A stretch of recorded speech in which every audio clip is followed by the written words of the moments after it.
CM Revanth Reddy నాయకత్వంలో కాంగ్రెస్ ప్రభుత్వం చేపట్టిన అభివృద్ధి వల్లే తాను జూబ్లీ హిల్స్ లో గెలిచానన్నారు MLA Naveen Yadav.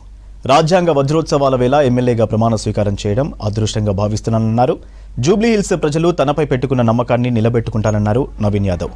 Jubilee hills అభివృద్ధికి పార్టీ కోసం కృషి చేస్తానన్నారు ఎమ్మెల్యేగా ప్రమాణ స్వీకారం చేసిన తర్వాత మొదటిసారి గాంధీ భవన్కు వెళ్లారు నవీన్ యాదవ్.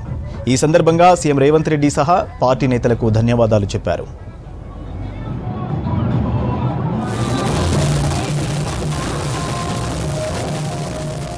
మరి గడిచినటువంటి జూబ్లీ హిల్స్ బై ఎలక్షన్లో కాంగ్రెస్ పార్టీ అధిష్టానమైనటువంటి సోనియా గాంధీ మేడం గారు, రాహుల్ గాంధీ గారు, మల్లికార్జున్ ఖార్గే గారు, కేసీ వేణుగోపాల్ గారు స్థానిక నాయకత్వాన్ని ప్రోత్సహిస్తూ అలానే నా మీద ఎంతో నమ్మకంతో మా ప్రాంత ప్రజలకు అండగా ఉంటానని చెప్పి ఎంతో నమ్మకంతో నాకు అవకాశం కల్పించినటువంటి మా ముఖ్యమంత్రి రేవంత్ అన్న గారికి, పిసిసి అధ్యక్షులు మహేష్ కుమార్ గౌడ్ గారికి, ఇన్ఛార్జ్ మేడం మీనాక్షి నటరాజన్ గారికి, విశ్వనాథన్ గారికి అండ్ ఎంటైర్ క్యాబినెట్ మంత్రులకు నాకు ప్రజాసేవ చేయడానికి అవకాశం ఇచ్చినట్టు మా పార్టీ పెద్దలందరూ కూడా ధన్యవాదాలు తెలియజేస్తూ దాదాపు 25,000 మెజార్టీ ఇచ్చి నా మీద నమ్మకంతో నన్ను ఆశీర్వదించినటువంటి నా జూబ్లీ హిల్స్ ప్రాంత ప్రజలందరూ కూడా మనసారా ధన్యవాదాలు తెలియజేస్తూ నా జూబ్లీ హిల్స్ ప్రాంత ప్రజల యొక్క వారు పెట్టుకున్నటువంటి నమ్మకాన్ని నిలబెట్టుకునే విధంగా ఆ ప్రాంత ప్రజల సమస్యలు పరిష్కరిస్తూ ప్రాంత అభివృద్ధిని మా ప్రాంతంలో ఉన్నటువంటి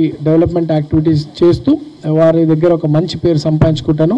పార్టీ గౌరవం నిలబెడతాను, పార్టీ పెద్దల గౌరవం నిలబెడతానని చెప్పి తెలియజేస్తూ రేపు జరగబోయే లోకల్ బాడీ ఎలక్షన్స్ కావచ్చు, రానున్న కార్పొరేషన్ ఎలక్షన్స్ కావచ్చు, అన్నిట్లో కూడా కాంగ్రెస్ పార్టీ మంచి విజయం సాధించబోతుందనే బలమైన నమ్మకాన్ని జూబ్లీ హిల్స్ వేదికగా ఈ ప్రాంత ప్రజలు అందించినారు. డెఫినెట్గా పార్టీ ఇచ్చినటువంటి మాటకి కట్టుబడి అందరు కూడా సంక్షేమ పథకాలు అందిస్తూ అభివృద్ధి కార్యక్రమాలు చేస్తూ పార్టీని జూబ్లీ హిల్స్లోనే కాకుండా నగరంలో కూడా బలపరుస్తామని తెలియజేస్తూ నవీన్ యాదవ్ ఎమ్మెల్యే కావాలన్న ఒక కోరిక వెనుక బలమైన నిర్ణయం ఏంటంటే ప్రజాసేవ.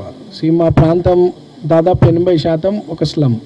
సో ఆ ప్రాంత ప్రజలకి అండగా ఉండాలనే ఒక కోరికతో నేను అధికారికంగా ఒక నాయకుడిని కావాలనేది ఉండే.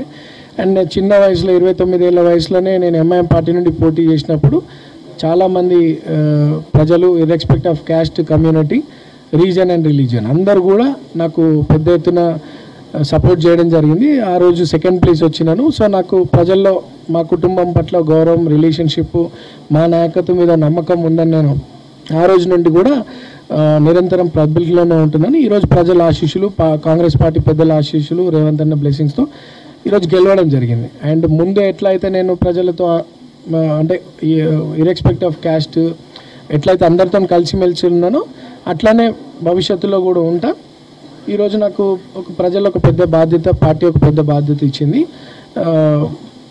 సమస్యలను పరిష్కరిస్తూ ముందు కూడా అట్లనే అందరితో మంచి అందరికీ రెస్పెక్ట్ ఇస్తూ సమస్యలు పరిష్కరిస్తూ ఎమ్మెల్యే హోదా వచ్చినప్పుడు కూడా అట్లనే పబ్లిక్కి కలిసిమెలిసి ఉంటాను.